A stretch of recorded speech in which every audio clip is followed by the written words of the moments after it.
Hey everyone, welcome to the Being Patient podcast. I'm Deborah Kahn, founder of Being Patient. When my mom was diagnosed with Alzheimer's disease, I decided to use my skills as a journalist in a different way. Frustrated by the lack of information on science and the inability to get different expert opinions, I decided to quit my job at the Wall Street Journal to create a better platform for people impacted by dementia. We are a community where news and information is created by our team of journalists. We ask tough questions and we simplify the science so that anyone can understand. We don't only cover disease, but delve into the latest research on what it takes to keep our brains healthy. We invite the experts and ask your questions. Here's today's podcast. I hope you enjoy it. Hello, everyone. Welcome to Being Patient Brain Talks. I'm Deborah Kahn, founder of Being Patient. Today, we're going to delve into intermittent fasting. You've heard me mention this before. I'm a little bit obsessed with the topic right now. Intermittent fasting, of course, is when you take breaks from food from, say, like dinner time to lunch the next day. That is supposed to be good for our brain health and possibly exploring the possibility of staving off diseases like Alzheimer's. So joining us today is Dr. Mark Mattson. He is a Johns Hopkins neuroscientist, and Johns Hopkins is right now studying the topic. Welcome, Dr. Mattson. Well, it's nice to talk with you today. Thank you so much for joining us. Okay, let's just start with, first of all, what we know about intermittent fasting and why or if that's good for the brain. We know a lot about intermittent fasting from the perspective of helping people get their weight down, improve their glucose regulation. Many studies in humans now where comparing 3 meals a day plus snacks to what you described, daily time restricted eating, or another approach that we'd used with a group in England a long time ago. It's now called 5-2 intermittent fasting. 2 days a week, eating only one moderate-sized meal each day. But anyway, compared to 3 meals a day plus snacks, those eating patterns have sufficient time with no food to cause a metabolic switch from using glucose in the liver to using ketones, which come from fats. And so the ketones are a good fuel for neurons. We know that for sure. We also know that ketogenic diets and also fasting, it turns out, can suppress epileptic seizures. In fact, ketogenic diets are still used for some patients who don't respond well to epilepsy drugs. And work in my lab in animals has shown what's going on into the brain to explain that beneficial effect of the ketones. And essentially what's happening is, I have to get in briefly to a little neuroscience. So your brain, if I was to ask your listeners or viewers what neurotransmitters have they heard of, they might say dopamine or serotonin. But it turns out the most abundant and important neurotransmitter in the brain is glutamate. It's an amino acid and excitatory transmitter, and over 90% of the neurons in the brain, throughout the brain, use glutamate. Those glutamatergic neurons degenerate in Alzheimer's disease. And actually, turns out that Alzheimer's patients have increased incidence of seizures. It's actually a lot. It's like 20 to 30-fold over age-matched people without Alzheimer's. So there's this hyperexcitability, unconstrained, improperly regulated activity in those excitatory circuits. Now, the intermittent fasting, what it does is it quiets those neurons by actually increasing the activity of inhibitory neurons that use the neurotransmitter GABA. And so anyway, and then a lot of studies in animals have shown that compared to ad libitum feeding, intermittent fasting can enhance learning and memory, and even has an anti-anxiety effect once the animals are adapted to the new intermittent fasting eating pattern. We have ways to provoke and test their anxiety levels. So, and then in humans, So, yeah, go ahead.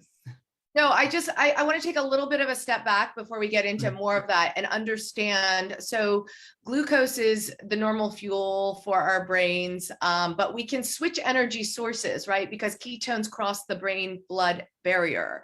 So I guess my question is, you know, as we age, obviously we don't metabolize the way that we don't spend energy or burn energy, however you put it, in the way that we used to as efficiently. So is the idea behind this that in fact changing energy source is better for our brains, or is it just that ketones are a better source of fuel for our brains? Both are true. Those aren't mutually exclusive. So ketones, so you said that our brain cells normally use glucose. That's true if we're eating diets that have carbs in them. If we're eating ketogenic diet or if we're fasting, the neurons switch from using glucose to ketones. And that's been really clearly demonstrated in humans by Steve Cunan up in Montreal, where he had people switch to ketogenic diet, and he measured both glucose and ketone utilization and showed there's that switch. He also showed that, well, another thing with Alzheimer's is that neurons have problems using glucose. That's been known for decades and decades. We don't think, based on Dr. Cunan's work and some of ours in animals, we think that neurons are still able to use ketones even in humans and animals that are symptomatic with Alzheimer's disease.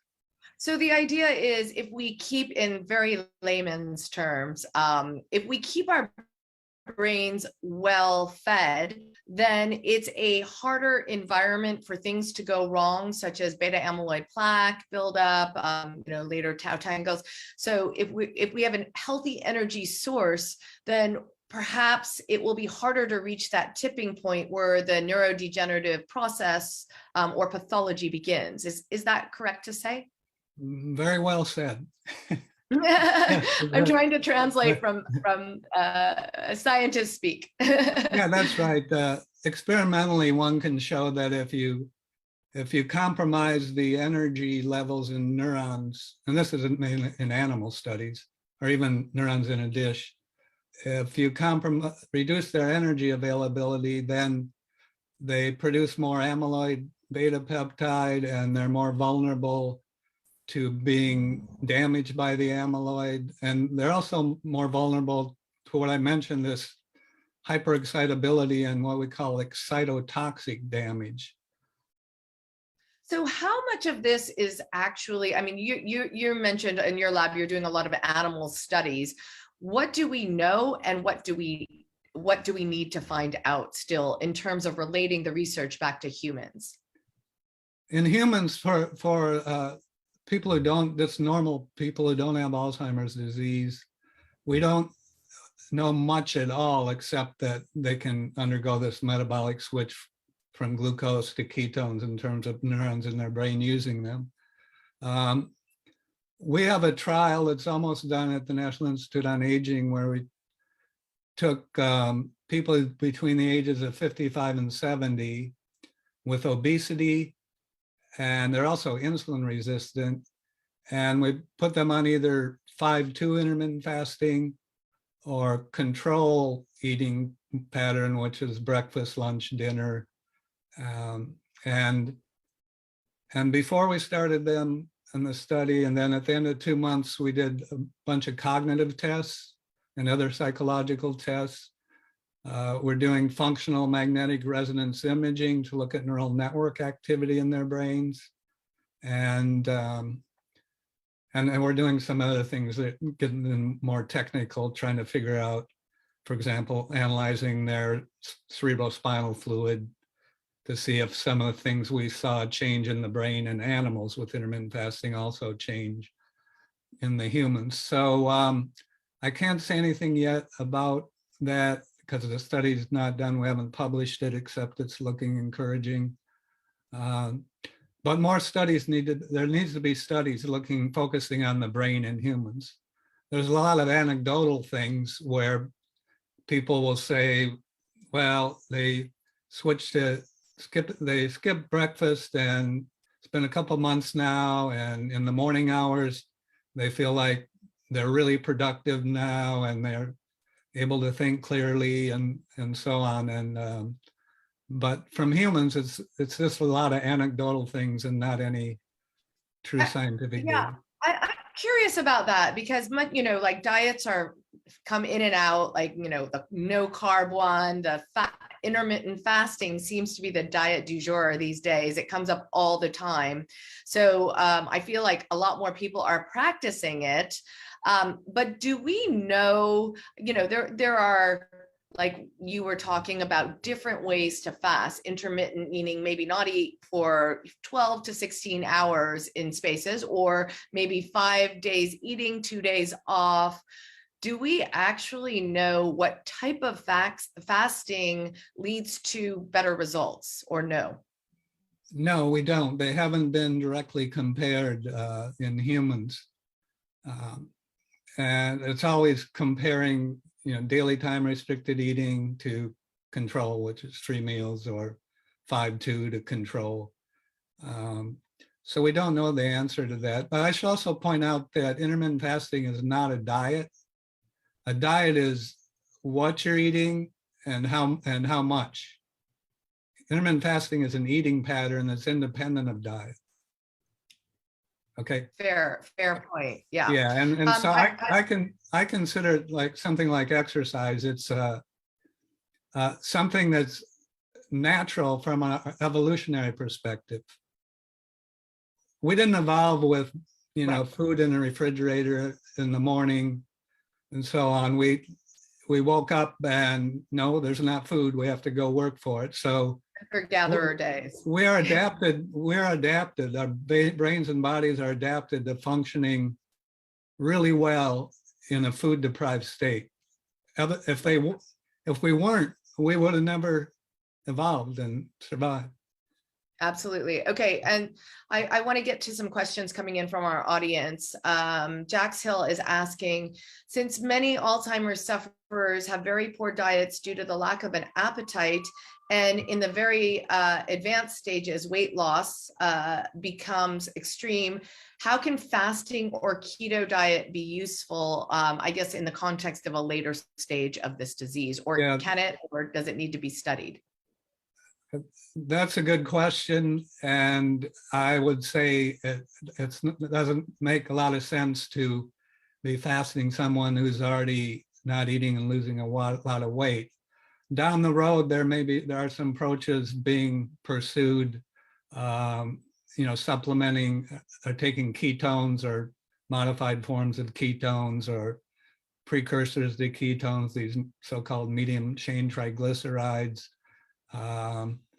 But again, the appetite's a big problem in people. So I'm looking at this more from the standpoint of risk reduction and lifestyle modification, again, akin to getting on an exercise program, something that you continue throughout your adult life. Right. So a longer term, but I want to actually add to that last statement, because, we've talked to scientists before who believe that you can actually supplement ketones. It's a specific type of ketones. Is it beta hydroxy something? Beta hydroxybutyrate. Yeah.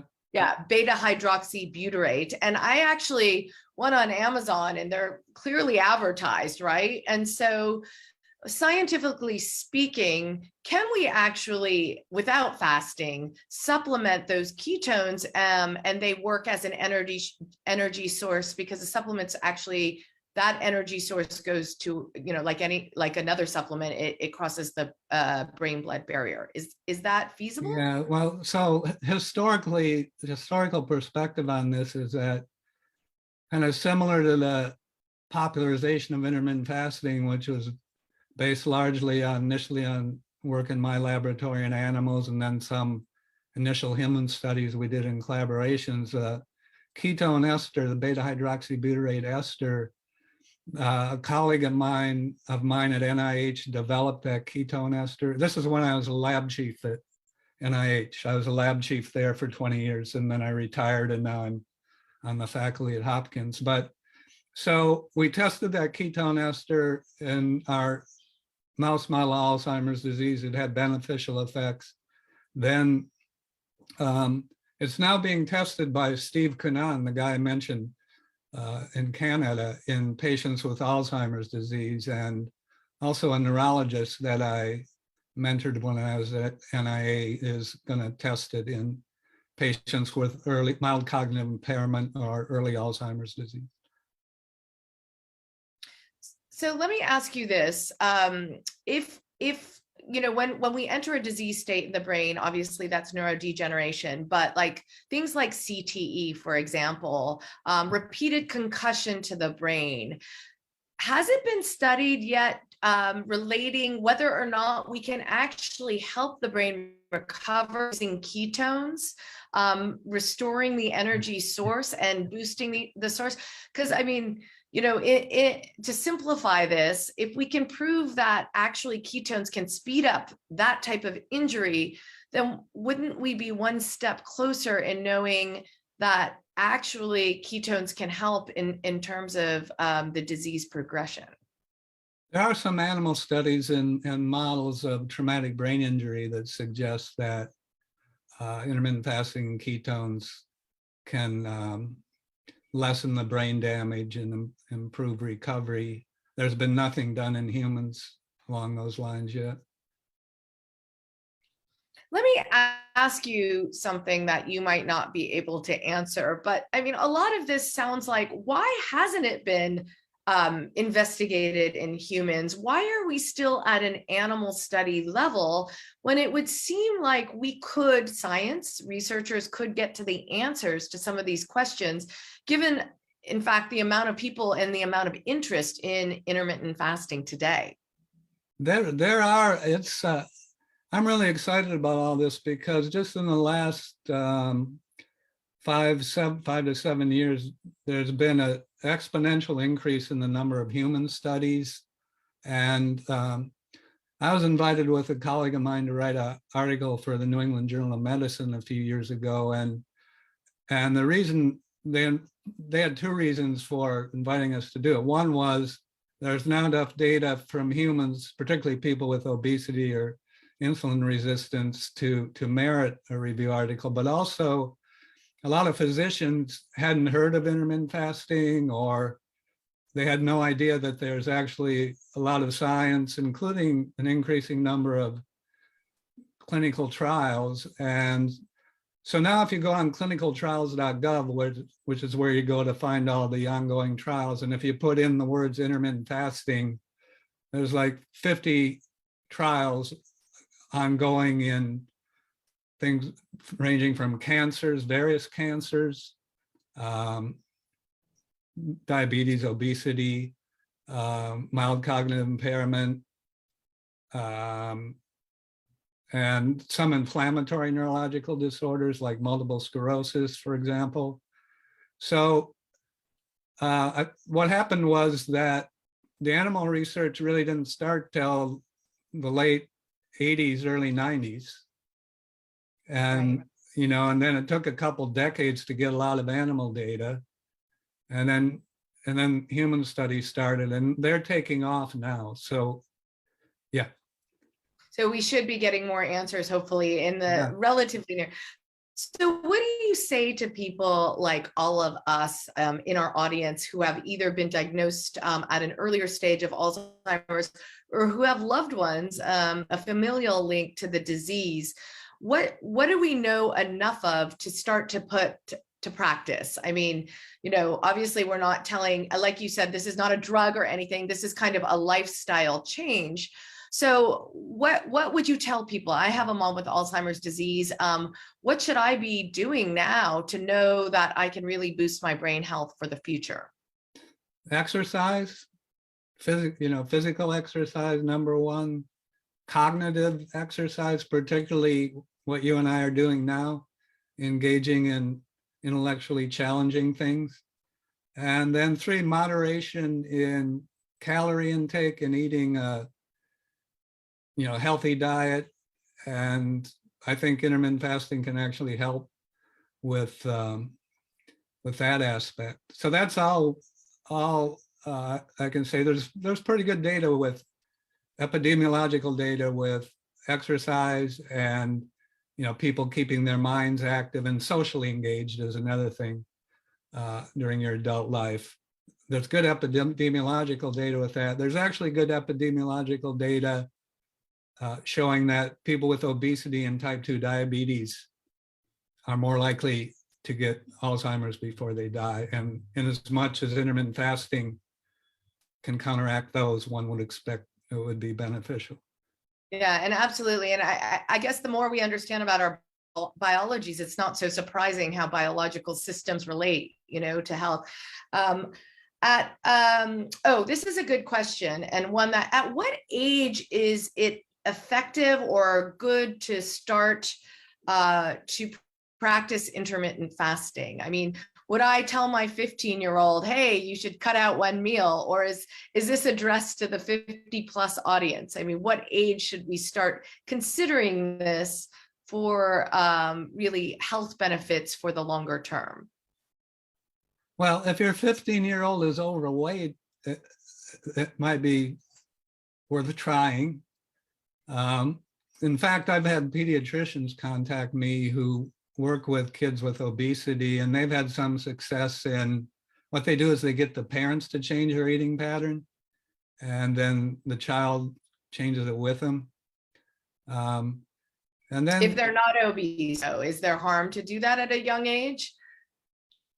No, if they're not obese, then I don't think they need to, until they're fully developed. I mean, you can be healthy without doing intermittent fasting if you get enough exercise and keep your BMI in a healthy range.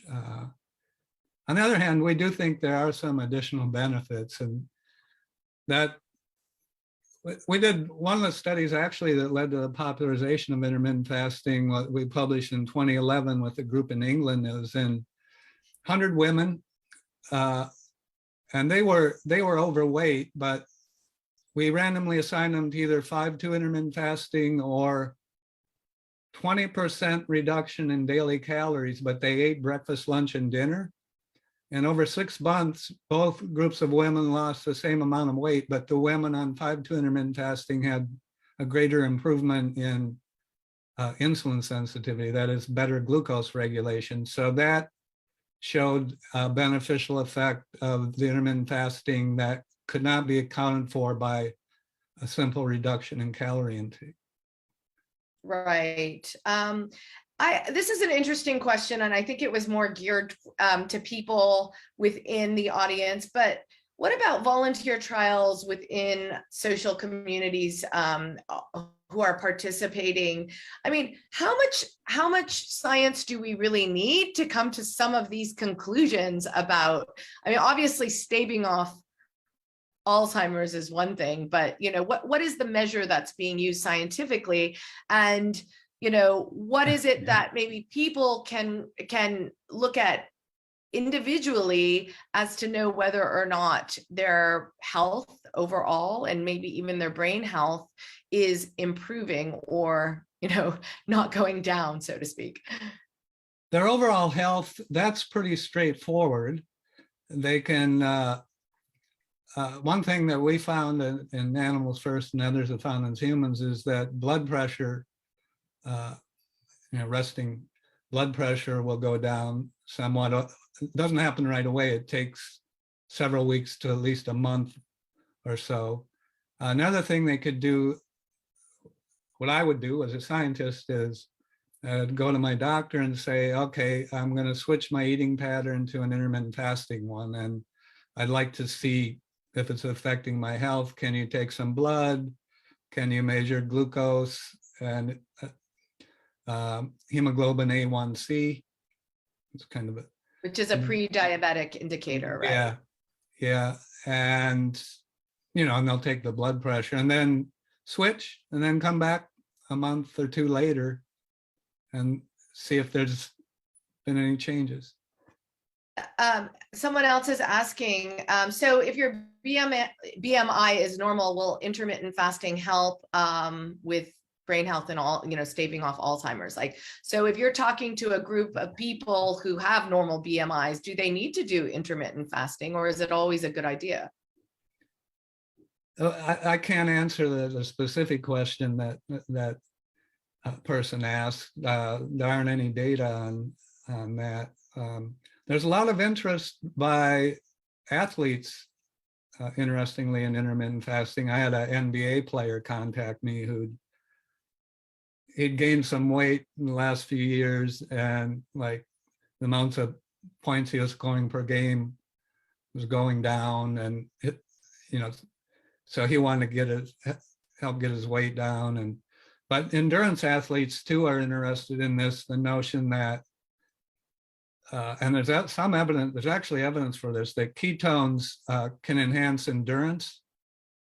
There's been studies done in elite British cyclists showing that this ketone ester can improve their performance. And my understanding is pretty much all the elite, like the riders in the Tour de France now, do that. So obviously they have healthy body weights and they're seeing some benefit. But as far as the brain, we don't know. My guess is yes.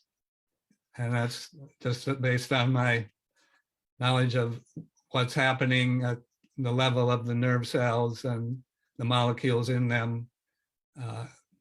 Yeah.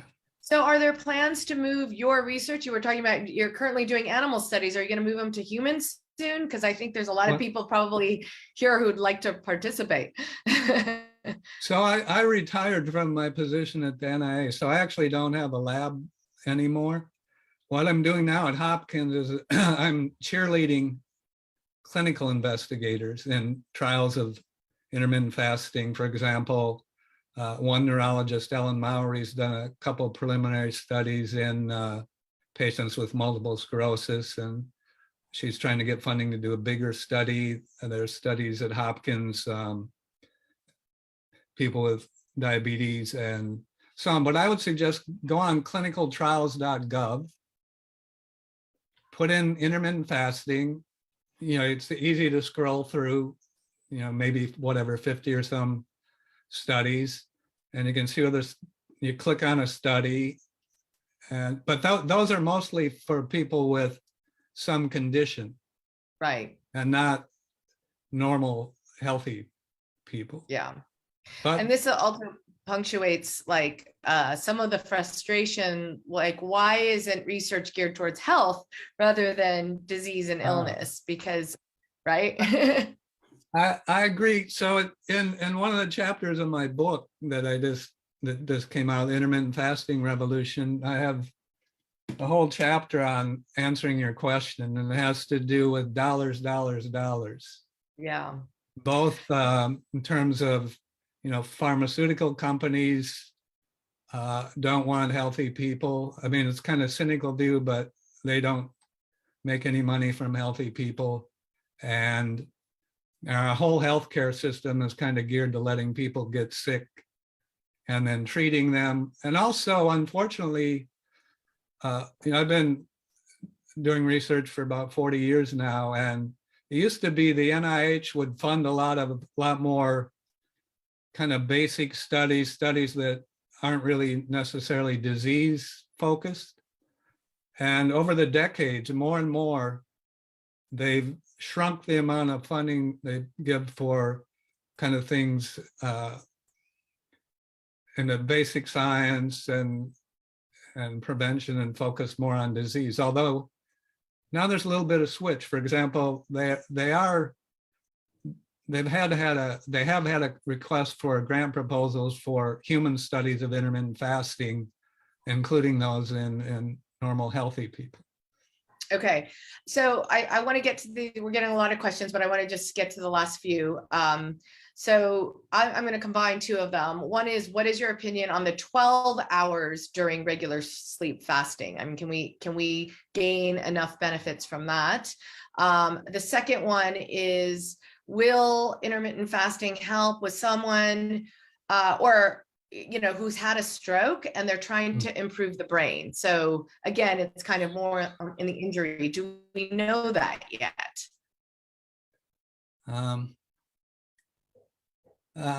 No, there are some animal data. Back in the 90s, we did studies in an animal model of stroke where if we had the rats on intermittent fasting before the stroke, there's less brain damage and better outcomes. Another group in, I think it's Korea, did a study where they did the stroke in the rats, then waited a couple weeks and started intermittent fasting and looked at recovery of motor function. So we have models that, they're very good models actually of human stroke, because we surgically occlude a vessel in the brain. It damages neurons on one side of the brain that control the opposite side of the body. So just as in humans that has a stroke where there'll be, problems on one side of the body, it's the same in the animals. So there haven't been any trials in humans in stroke yet. So we don't know. And then the first part of that question was is 12 hours enough? So, I eat at 7 p.m. and then I don't eat again until 7 p.m. No, not really. It's right around there where this metabolic switch occurs, and we think it's important to have that switch fully in place, which takes at least 16 hours. Okay, so we really need 16 plus. Yeah. And then has anyone researched impact of fasting, intermittent fasting, and an underactive thyroid issue? No. We haven't linked that yet. Okay. No. Okay, I think we've got them all. Thank you so much, Dr. Mattson. We wish you all the luck with the research and coordinating it, and we will keep an eye on this topic. It's one, obviously, that's very interesting and important to our community. We certainly hope that more research will delve into prevention rather than, cure from injury or illness. But thank you very much for your work, and we'll give your book another plug. What's the title of your book again? The Intermittent Fasting Revolution. Okay, so and I'm sure it's available on Amazon to our audience. It's on the science. So there's a lot of science. I tried to write it at a level that's understandable by a lot of people. The way I look at it, if there's things in there you don't understand, that's good, because then you may want to try to understand them. Okay, so if any of you missed any of this talk, you want to see more of it, don't forget to go to beingpatient.com. We're going to post this talk in its entirety. Also, don't forget to sign up for our newsletter on beingpatient.com, because that's when we let you know when these talks, who we're going to talk to. Your questions are an essential part of these. So thanks to Dr. Mattson for his time and his expertise, and we look forward to checking back in with you at a later date. Thanks very much for joining us. Okay, I enjoyed it very much, and then the viewers had great questions. Okay, great. We'll speak again soon. Thanks a lot. Well, I hope you enjoyed today's podcast. For more information on upcoming interviews, don't forget to sign up for our newsletter at beingpatient.com. That's beingpatient.com. And send us any feedback you may have, whether it's someone you want us to interview or any comment about our podcast series. You can do so by emailing info@beingpatient.com. Thanks for listening, everyone. I'm Deborah Kahn.